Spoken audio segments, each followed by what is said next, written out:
अस्सलाम वालेकुम। समील अहमद ने जो एक बार फिर आपके अपने YouTube चैनल मैथ विद समी के साथ हाज़िर हूँ।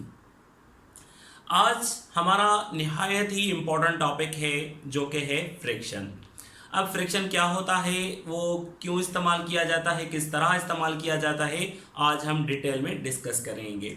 लेकिन इस टॉपिक को डिस्कस करने से पहले मैं आपको एक बात क्लियर कराता चलूँ कि हम जो जो टॉपिक्स कर रहे हैं टॉपिक टू टॉपिक चल रहे हैं। अगर कोई टॉपिक क्लास 5 की बुक में है और उसका कोई हिस्सा क्लास 6 की बुक में है तो हम उसको इकट्ठा ही लेके चल रहे हैं ताकि टॉपिक क्लियर होते जाएं। अगर टॉपिक्स को हम क्लियर करते जाएंगे तो हमारे टेस्ट की प्रिपरेशन इजी हो जाएगी। तो इसी तरह मैं फ्रैक्शन को भी कोशिश करूंगा कि सारे टॉपिक्स जो जो जिन जिन बुक्स में हैं उन सबको सम अप करके आपको समझाऊं ताकि हम आगे इजीली और स्पीडली चलते जाएं। तो आज हम फ्रैक्शन को डिस्कस करेंगे। सबसे पहले फ्रैक्शन होता क्या है, देखें कुछ चीज़ें होती हैं जो हमें मुकम्मल तौर पर मिलती हैं और कुछ चीज़ें होती हैं जो कि हमें हिस्सों में मिलती हैं। अगर कोई चीज़ मुकम्मल ना हो, हिस्सों में हो, तो उस चीज़ को हम फ्रैक्शन कहते हैं। अब फ्रैक्शन की भी इकसाम होती हैं। फ्रैक्शन दो किस्म के होते हैं। कौन से किस्म होते हैं उन फ्रैक्शंस के? Let's see. सबसे पहला जो होता है वो होता है common fraction. Common fraction fraction की दो इकसाम होती है। नंबर 1 कॉमन फ्रैक्शन, उसके बाद दूसरी होती है डेसिमल फ्रैक्शन। Decimal fraction. अब कॉमन फ्रैक्शन जो होती है इसकी भी तीन इकसाम होती हैं। कौन कौन सी? सबसे पहले प्रॉपर फ्रैक्शन,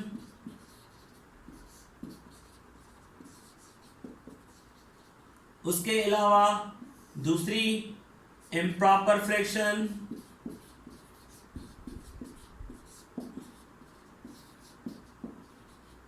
उसके अलावा मिक्स्ड और कंपाउंड फ्रैक्शन। सबसे पहले फ्रैक्शन की कितनी टाइप्स होती हैं? दो। एक होती है कॉमन, एक होता है कॉमन फ्रैक्शन और दूसरा होता है डेसिमल फ्रैक्शन। ये दो टाइप्स हैं फ्रैक्शन की। अब इनको अगर डिटेल में देखें तो कॉमन फ्रैक्शन की भी 3 टाइप्स होती हैं। नंबर 1 होता है प्रॉपर फ्रैक्शन, उसके अलावा दूसरा होता है इम्प्रॉपर फ्रैक्शन और तीसरा होता है मिक्स्ड फ्रैक्शन जिसको हम कंपाउंड फ्रैक्शन भी कहते हैं। इन सारी चीज़ों को हम डिस्कस करेंगे डिटेल में। उसके अलावा डेसिमल फ्रैक्शन आ गया। डेसिमल फ्रैक्शन के भी 2 किस्म होते हैं। नंबर 1 एक होता है terminating decimal fraction. Terminating decimal fraction हो गया, टर्मिनेटिंग डेसिमल फ्रैक्शन। उसके अलावा दूसरा जो होता है वो होता है नॉन टर्मिनेटिंग डेसिमल फ्रैक्शन।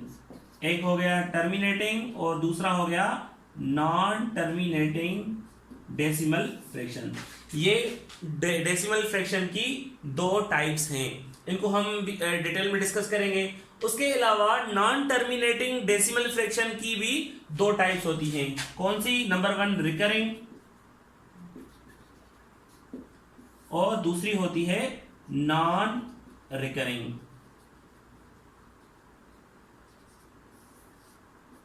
इन सारी चीजों को इस टॉपिक में कोशिश करेंगे, इंशाल्लाह डिस्कस करेंगे।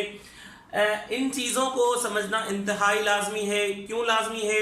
आगे चलकर हमें जो परसेंटेज के प्रॉब्लम्स आ जाएंगे, जो रेशनल और इरेशनल नंबर्स को किस तरह पहचानेंगे। अगर इस टॉपिक को हमने अच्छे तरीके से समझा तो हम ईजिली रेशनल इरेशनल नंबर्स को इजीली हम पॉइंट आउट कर सकते हैं, उनको अलग अलग कर सकते हैं। जो कि यूजुअली क्वेश्चन आते हैं कि ये नंबर रेशनल है या इरेशनल है, या कुछ नंबर्स दिए जाते हैं कि इनमें से आप रेशनल और इरेशनल नंबर्स अलग अलग करें। उसके अलावा कॉमन फ्रैक्शन में जो टाइप्स है mixed fraction, proper improper fraction, ये क्वेश्चंस भी आ जाते हैं कि किस तरह हम मिक्स्ड फ्रैक्शन को कन्वर्ट करें इम्प्रॉपर फ्रैक्शन में। अगर इम्प्रॉपर फ्रैक्शन में लिखा है तो किस तरह हम इनको मिक्स फ्रैक्शन और कंपाउंड फ्रैक्शन में कन्वर्ट करें। उसके अलावा परसेंटेज के प्रॉब्लम्स आ जाएंगे तो उनमें हमें ये फ्रैक्शन लाजमी तौर पर काम आएगा।